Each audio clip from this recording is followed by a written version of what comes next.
Yes. Okay, this is our third room, the decision.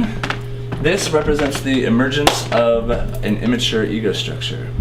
What has happened is, as our cities and beginnings of socialization and traditions and ritual get higher and higher levels of organization, the walls of our empires expand and expand, and we are able to feel confident venturing out further and further from our localized center points.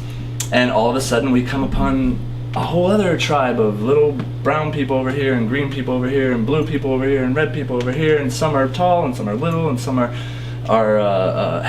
different sets of gods, some have different law systems, so they all have completely different traditions, their cities all look completely different.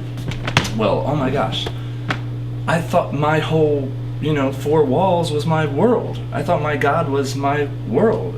Well, if all these people have all these different things, well, which one's right? Which ones should be adhered to? Wait a minute, that makes you have to question your own beliefs, your own systems of organization. That very questioning creates the emergence of the ego structure. It makes it so that I have to think for myself and determine my own destiny on a higher level than I had at the group soul level. So, being the immature version of the ego structure emerging, the answer, for good or for bad, of all these questions, because survival is still so raw and on the edge, is mine, because I have the sword. My God is right. My laws are right. I have the bigger army. That's what we're going to do. Because I, now that I'm thinking for myself, am going to guarantee my survival. So it's a very greedy grab sort of culture.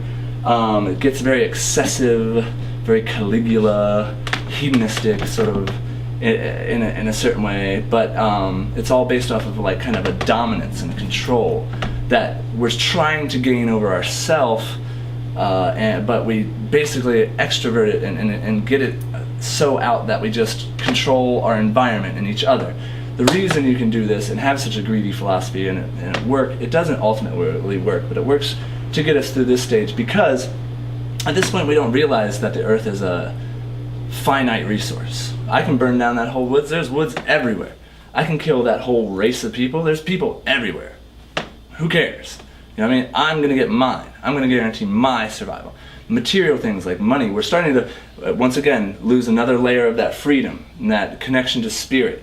We're getting more material. We're getting more constrained. So now we don't have one leader who's God talking to us. We're a little further away from God. We have a politician. We have someone who, for the first time, is just a person and has to take into account the dictates of the republic and the governmental and the scholarly and also the esoteric and the metaphysical things. It's got to weigh all these things now. It's no longer just one divinely born messenger of divinity. It is the divinity that starts to emerge is this almost Melrose Place style, sort of human characteristics enter the gods, and we have like Zeus and Aphrodite, this sensuality and this sort of backstabbing and treachery and betrayal and these things that the gods never did before. It was just one God, omnipotent, all-knowing, and now you can consult the gods, but then you're questioning the gods as well for the first time. So you don't have great advancements in things like science and philosophy, and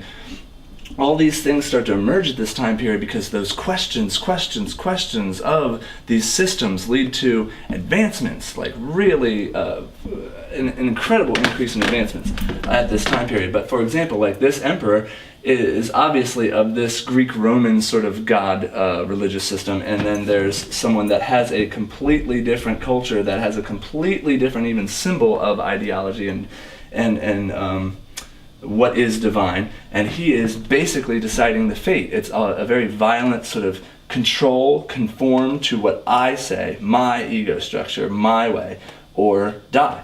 And like I said, we can get away with it because we're just, still not super powerful technologically, but this is where we're starting to destroy things more and more, kill people more and more at a more alarming rate than has ever existed on the planet.